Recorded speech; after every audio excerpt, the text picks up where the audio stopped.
बता रहे, लेकिन ज्ञान बताते आत्मज्ञान और बोध बताते आत्म बोध। और जो पारकी संत है वो नीच का बोध बताते और नीच का ज्ञान बताते, किसी और मानवी में नहीं भरमाते कि आपके ऊपर कोई ईश्वर है, कोई ब्रह्म है, कोई आत्मा है, कोई परमात्मा।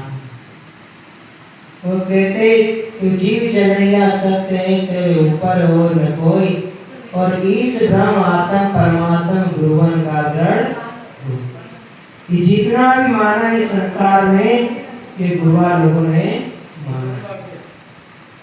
जो परम पिता परमात्मा कल्पना की कि हमें सुख दुख देने वाला कोई करता, उसी की मानंदी में लगकर सब भूले।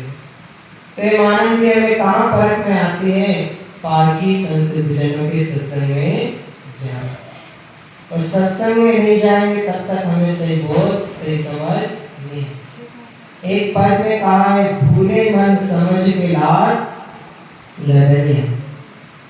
और सदगुरु श्री कवि साहिब जी बीजक साखी में कहते हैं, सदगुरु वचन सुनो हो संतो, मत लीजिए से भाग, हो हजूर ठाड़ कहो तो अब ते समर समा। सदगुरु वचन सुनो हो संतो। कैसे सुनो? ध्यान से सुनो। लेकिन कैसे सुनते हैं? एक कान से सुनते और दूसरे कान से भगाते। और घर जाते कोई पूछता आप कहाँ गए थे, तो क्या कहते हैं? हम सत्संग सुनने गए। सत्संग में क्या सुना है? बहुत अच्छी अच्छी बातें सुनाए, पर ये याद नहीं की क्या सुना। क्योंकि हम सत्संग में बैठे थे पर ध्यान से नहीं बैठे। तन से तो बैठे थे लेकिन मन से नहीं बैठे। संत गुरु बताते हैं कि मोबाइल में 3 चीज आवश्यक है।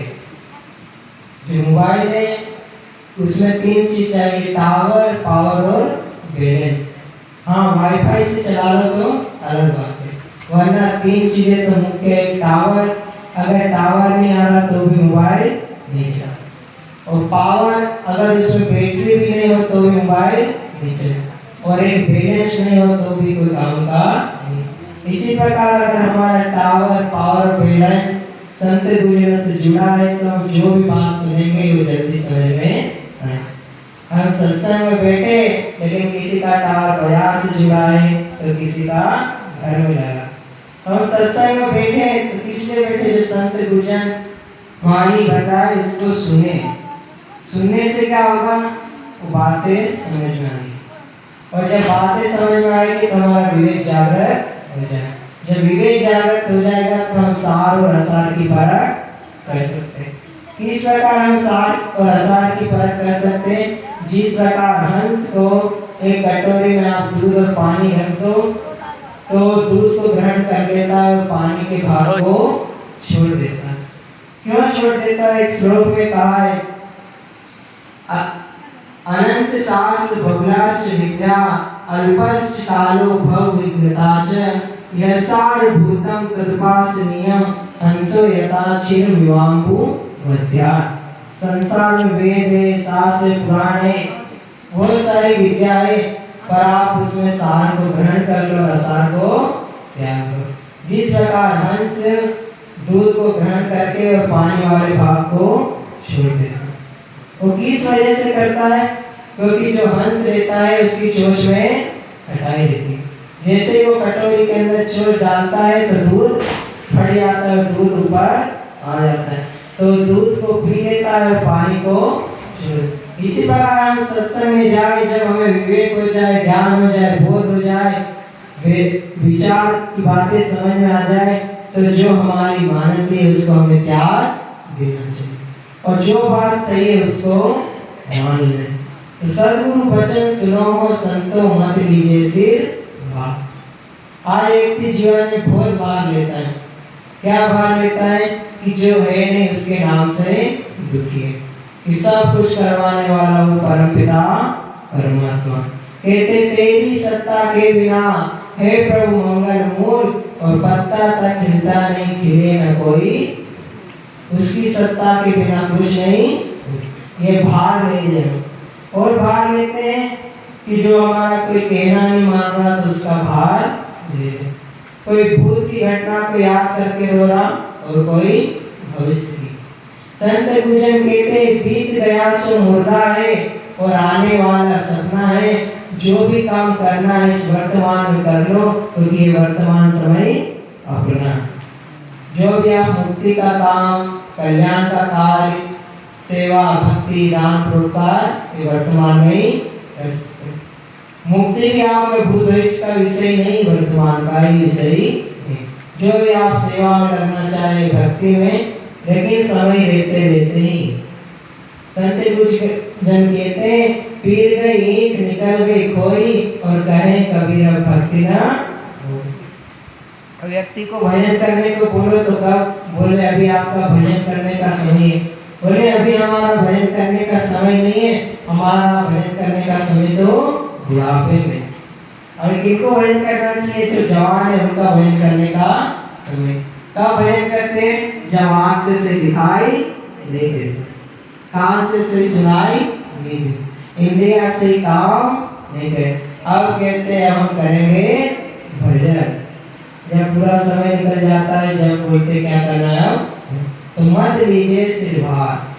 तो संसार के प्राणी पदार्थों का भार लेकर सब दुखी हो रहे।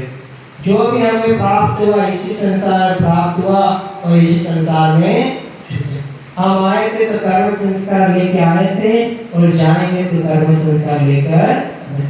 यहाँ के रिश्ते, नाते, गोते, कुल कुटुंब से यही प्राप्त हुए और सब यही छोड़कर जाएंगे। संत गुरुजन कहते आई मौत तो अकेले चले गए, सब कुछ था पास मगर कुछ ना ले गए। इन महलों इन आवाजों में 4 दिनों का डेरा है। आज अर्थ कलंती क्या मेरा क्या तेरा। माता पिता परिवार इष्ट संग साथी आज संगे न जाने कल किसका कहाँ बसेरा।